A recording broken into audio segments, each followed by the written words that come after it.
Alexa Point of View. After 3 months, bumalik din siya ng Maynila. Tama nga sila. Hindi niya pwedeng pagtaguan habang buhay si Lucas. Pero nagtago nga ba siya? Hinanap kaya siya ni Lucas? Napakalawak ng koneksyon ng mga Sandoval. Imposibleng hindi siya mahanap kung gugustuhin lang nito.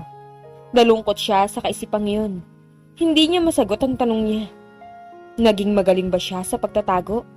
O di kaya nag-aksaya ng panahon ang asawa niya para hanapin siya kaya hindi na sila nakita. Isang malalim na buntong hininga ang pinakawalan niya bago tuluyang lumabas ng elevator. She decided to come back. At sa opisina siya unang dumiretso. Kailangan niya makita si Lucas.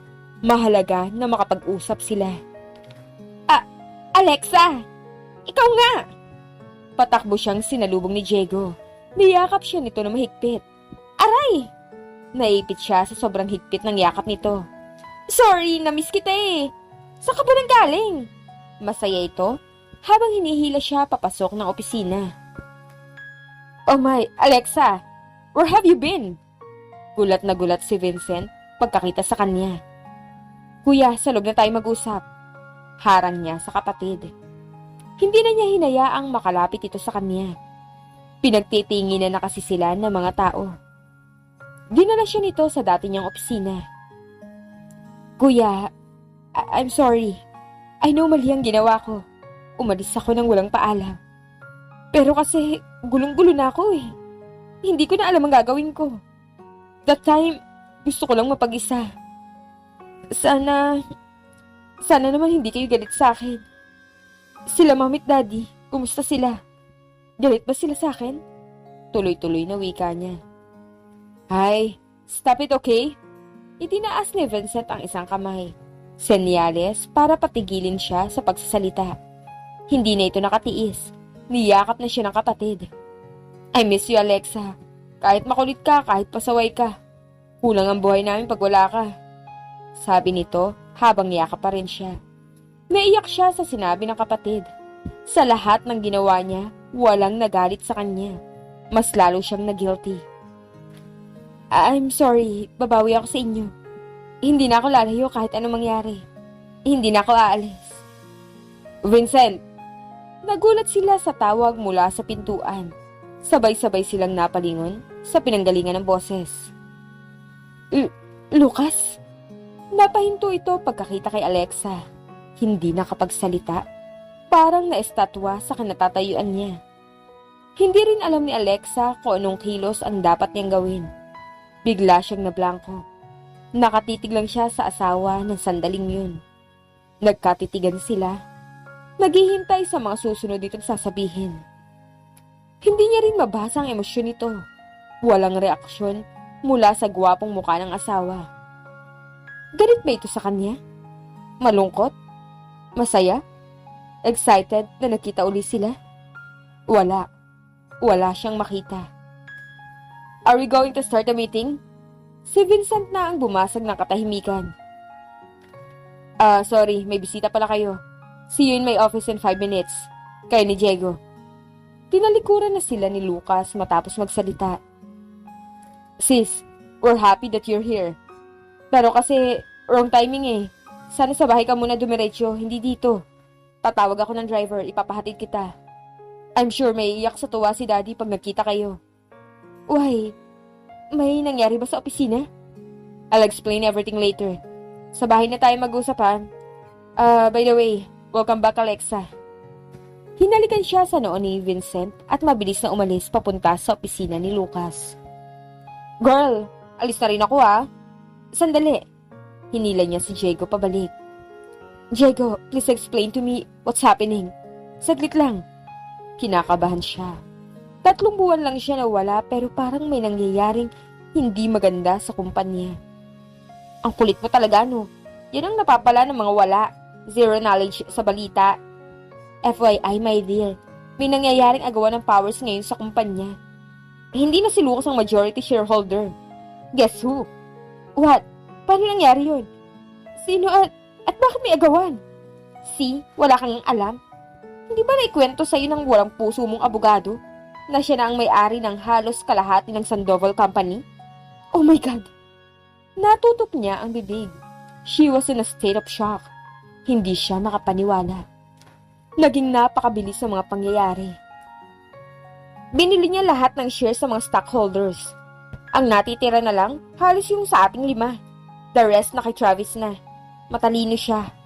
Alam mo na magaling magsalita. Nakuha niya ang kumpiyansa ng halos lahat ng directors. Therefore, sa susunod na eleksyon, baka siya na maging presidente. Hindi malayo dahil si Tito Willie. Willing na bumaba ng pwesto niya. He's so powerful dahil lumabas na ang desisyon ng korte. Apo nga siya ni Lolo at isang Sandoval. Napaupo si Alexa sa mga narinig. Nanlambot siya. Di na halos kaya ng tuhod niya na tumayo pagkatapos ng mga narinig. 3 buwan lang siyang nawala. And in 3 months' time, tinutuo ni Travis ang banta nito sa kanya at sa mga Sandoval. She's full of hope when she came back. Akala niya good news ang dala niyang balita. Pero sabi nga ni Diego, wrong timing ang pagbabalik niya. Paano niya kakausapin si Lucas na nasa gitna ngayon ng kaguluhan? Mahal na mahal nito ang kumpanya. Bata pa lamang ang asawa niya, nakakondisyon na sa kanilang lahat na siya ang magmamanage ng kumpanya.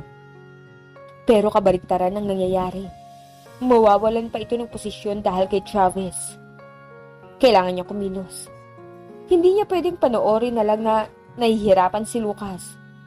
Higit sa kanino man, kailangan siya ng asawa niya. She will try.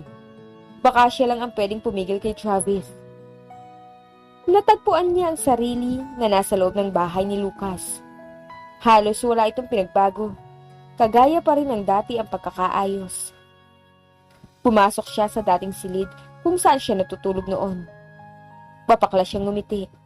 Bumalik sa alaala ang mga araw na ayaw siyang katabi ni Lucas, kaya magkahiwalay sila ng kwarto. Ang bilis din talaga ng panahon. 1 taon na rin ang nakalipas nang magpakasal sila. Ito na ang pinakamaling desisyon na nagawa niya sa kanyang buhay at hindi niya alam kung maaayos pa. Lalo na ngayon, humiga siya sa kama at napapikit ang mata. Nakaramdam siya ng antok. Simula nang umalis siya, halos wala rin siyang tulog.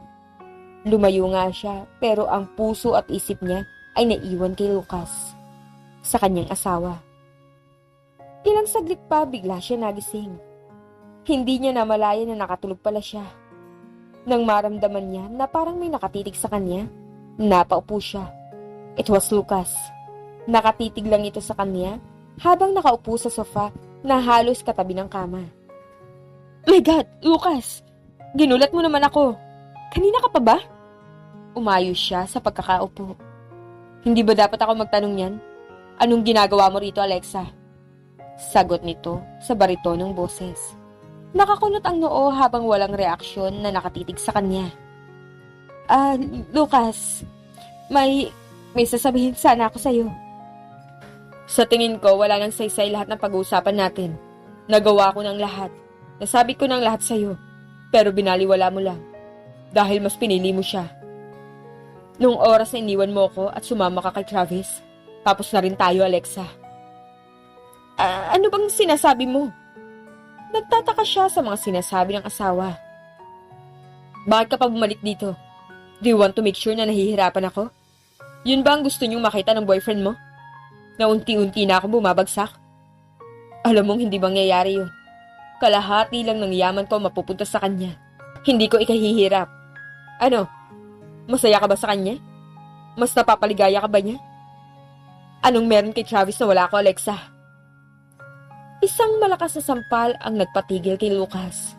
Hindi na niya natiis ang mga maling bintang nito sa kanya. Sinampal niya ang asawa. Lucas, hindi ko alam kung saan galing ang mga sinasabi mo. Wala kaming relasyon ni Travis. Para sabihin ko sa'yo, matagal na kaming walang communication. At hindi na siya ang abogado ko. Hindi ko itunuloy ang annulment natin. Nag-isip lang ako, Lucas. Bumalik ako kasi akala ko may pag-asa pa tayo. Pero akala ko lang pala. Dahil mas malala ka pa ngayon kaysa dati. Kung ayaw mo na sa akin, sana sabihin mo na lang. Aalis naman ako kung yan ang gusto mo eh. Pero wag na wag mo akong pagbibintangan sa mga bagay na hindi ko gagawin kahit kailan. Sana alam mo na malinis akong babae at hindi ako mababa na kung kani-kanino sumasama. I hate you so much, Lucas. But I hate myself more. Dahil kahit anong gawin ko. Dahil mahal na mahal pa rin kita. Humagulhol na siya ng iyak. Binuhos na niya lahat ng sama ng loob na matagal na niyang pinipigilan. Nasabi na rin niya sa wakas ang mga bagay na gusto niyang sabihin. Unti-unti namang lumapit sa kanya si Lucas. Niyakap siya nito na mahigpit. Lucas, bakit ganun? Sabi mo mahal mo ko. Anong nangyari? Alam ko namang mali yung ginawa ko. Umalis ako nang walang paalam pero bakit ganito? Inilayo siya ng bahagya ng asawa. Seryoso itong tumitig sa kanya. Halatang nagpipigil din ng luha. I'm sorry, Alexa. I'm sorry. Mahal kita pero hindi ko na alam kung anong paniniwalaan ko. Masakit sa akin ang ginawa mo. Ang ginawa niyo ni Travis. Mahal kita pero pag naiisip ko ang sabuatan niyo ng mga Del Socorro, hindi kita matingnan. For now, just leave. Alexa, umalis ka na lang. Nagulat siya. Tuluyan na itong kumala sa pagkakayakap sa kanya. Umiiyak na rin si Lucas. Pero maliwanag ang gusto ng asawa niya. Gusto nito na umalis na siya. Hindi niya maintindihan. 3 buwan lang siyang nawala pero ang dami nang nangyari. Parang hindi na katulad ng dati ang sitwasyon. Bakit kaya puno ng hinanakit sa kanya si Lucas at lumalabas na may relasyon sila ni Travis? Nagpuna siya ng luha at tuluyang tinalikuran ng asawa. Kahit anong sabihin niya mukhang hindi siya nito pakikinggan. Hindi magiging madali ang lahat. Pero itutuloy niya ang plano. Haharapin niya ang dating abogado. Hihintayin niya si Lucas hanggang humupa ang galit nito sa kanya. Hindi na para sa kanya. Alang-alang sa magiging anak nila. Kinabukasan ay nagpunta si Alexa sa opisina. Hindi na siya nagulat nang ibalita sa kanya na may bago ng presidente at bumaba na sa pwesto ang biyanan niya. Kapal din ang fest ng brother-in-law mo. Akala mo kung sino. Pasalamat siya at mabait si Tito Willie. Kung hindi, sa kangkungan siya pupulutin. Galit na comment ni Diego. Si Lucas, anong reaksyon niya dahil nagpaubaya si Daddy? Well, at first nag-away sila. Pero later on natanggap na rin niya na forgiving nga pala masyadong Daddy niya. Don't worry, okay na sila ngayon. Hindi pwedeng tiisin ng asawa mo si Tito Willie. Mahal na mahal siya nun. Uy, concern sa asawa niya. Pangasar sa kanya na kaibigan. Teka lang, sinabi mo na ba kay Lucas ang kondisyon mo? Hindi pa, galit sa akin eh. Di ko nga alam bakit ang lalim ng bitterness nun sa akin. Pinagbintangan pa akong may affair kay Travis. Hala, bakit naman? Hindi ko rin alam. Speaking of that, nandyan na ba boss mo? I mean, si Travis? Ewan, di pa ako bumababa sa president's office. I have to go. Magtutos kami ng lalaking yun. Alexa, wait. Anong gagawin mo? Para kang hibang na manunugod ka na naman. Huwag kang masyadong padalos-dalos. Pinalalala mo lang ang sitwasyon. Diego, once and for all, kailangan kong pigilan si Travis. Wala ka nang magagawa. It's done. Away na yan ang magkapatid. Wala ka nang may tutulong. Bahala na. Basta kailangan namin mag-usap. Tinalikuran niya ang kaibigan. Dumiretso siya sa office ni Travis. Tila hindi naman ito nagulat nang makita siya. So, totoo nga ang sabi nila. Welcome back, Alexa. Mayabang nitong bati sa kanya. Minasdan niya ang dating opisina ng biyanan. Binago ni Travis lahat. Pinalitan din pati ang mga gamit. At totoo rin ang sabi nila. Feel na feel mo ang maging presidente. Mataray niyang sagot dito. Tingnan mo nga naman ang buhay. Sino mag-aakala na ang isang anak sa iba na kagaya ko ang magiging pinakamataas na tao ngayon sa kumpanya ng mga taong nag-iwan sa akin? So tell me, how's your relationship with your future ex-husband? Kung ano man ang meron kami ni Lucas, wala ka na doon. Hindi ko alam kung saan ka kumukuha ng lakas ng loob. Sino bang pinaghihigantihan mo? Si Tito Ricardo, na hindi nga alam na may anak siya sa ibang babae? Si Lolo, wala na lahat yung hinahabol mo. Si Tita Danica, si Tito Willie, they have no interest over your wealth. You should be thankful for them. May sarili silang kumpanya, pero sila ang naging support kay Lolo sa loob na mahabang panahon para mapalago ang negosyo na kinuha mo ngayon. Napakabait ng mga taong kinakalaban mo. What happened to you, Travis? Ang alam ko mabuti kang tao eh. Nasaan na ang kaibigan ko na mas piniling pumasok sa PAO para abutin ang mga mahihirap? Look at yourself. Pinakain ka ng galit sa puso mo. Lumapit ito ng bahagya. Mapaklang ngumiti sa harapan niya.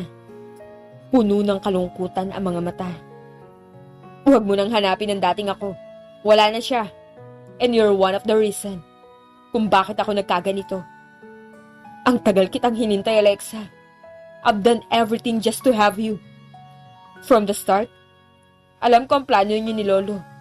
Naipakasal kayo ni Lucas na kahit labag sa loob ng asawa mo. I was devastated that time. I even begged for him na huwag ituloy ang plano dahil mahal kita. Pinagkait nila sa akin ang lahat. Pero bakit pati ang babaeng gusto kong makasama habang buhay, inilayo nila sa akin? Bakit ba hindi mo matanggap na si Lucas ang mahal ko? Ayokong patuloy kang saktan pero mahirap bang intindihin yun? What do you really want, Travis? You now have everything. Hindi ka pa ba titigil? Ikaw, Alexa, kaya kong iwanan ang lahat ng kapalit mo. Sumama ka sa akin. Lumayo tayo sa kanila. Kaya kitang buhayin. Kaya kitang mahalin ng higit sa may bibigay ni Lucas. Imposibleng sinasabi mo. Hindi mangyayari yun. Lalo na ngayon na magkakaanak na kami.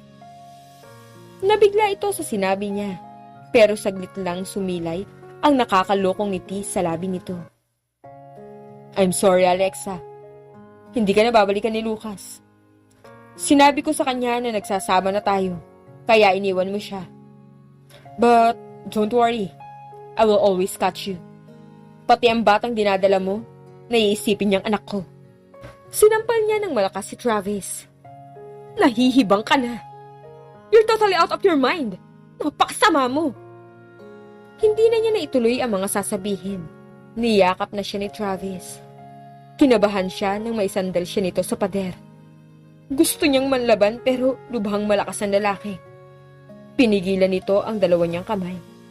At hindi niya napigilan nang bigla siya nitong halikan sa labi. Talaga bang wala na kayong kahiyan? At dito niyo pa ginagawa sa opisina? Isang baritonong boses ang nagpatigil kay Travis.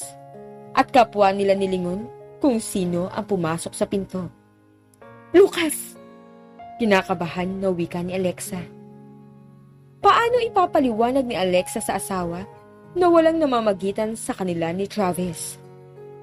Abangan sa susunod na kabanata. Please like, share, subscribe for more updates. Maraming salamat po.